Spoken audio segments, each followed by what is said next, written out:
Tick, tick, tick. At exactly 6 a.m., an alarm rang in a small apartment. This is Elias, 25 years old, a regular job, regular life. But inside him lived an extraordinary dream. He wanted to write a book, not for fame, not for money, but because he believed his words could matter. And on this Monday morning, everything depended on one small decision. Every human has two lives. The second one begins when we realize we only have one. This is the story of how Elias lived both. Path A.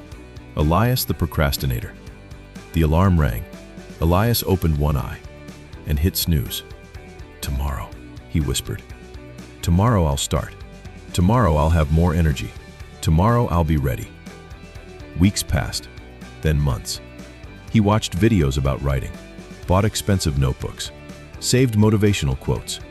He felt busy, but he never wrote a single page. At night, he scrolled through social media. He saw others publishing books, building dreams, living boldly.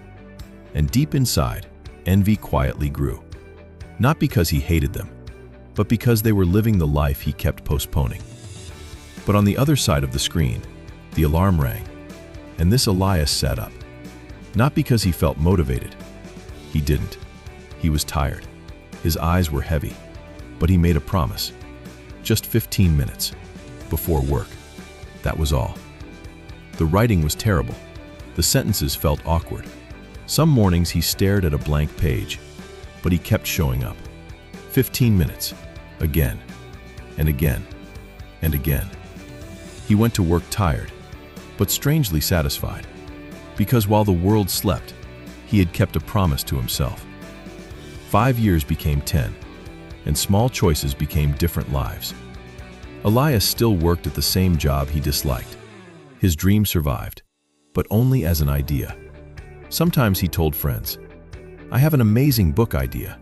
I just need the right time." But the right time never came.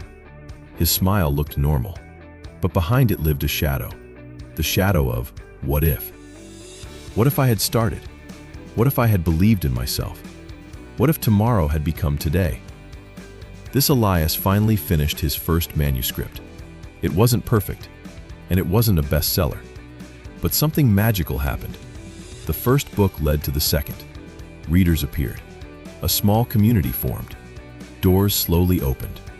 Not because he was more talented, but because he had momentum. And momentum is powerful. The difference between the two lives was not intelligence, not luck, not talent. It was one decision, made at 6 a.m., repeated 3,650 times. At 60 years old, the two Eliases stood face to face. One carried peace, the other carried regret. Path A looked at him and asked quietly, "How did you do it?" Path B smiled, not proudly, not arrogantly, just honestly. And he said, "I didn't do anything big. I just stopped saying tomorrow." Silence filled the room, because regret is heavy, but peace is light. One man carried unfinished dreams. The other carried a legacy built from tiny daily actions. Now the story comes back to you, because you are Elias. And somewhere in your life, an alarm is ringing right now. Maybe it's a business, a skill, a dream, a promise you keep delaying. You don't need a perfect plan. You don't need giant motivation. You only need your first 15 minutes. So tell me in the comments, what is one Path B action you will take today? Because your second life might begin with this moment.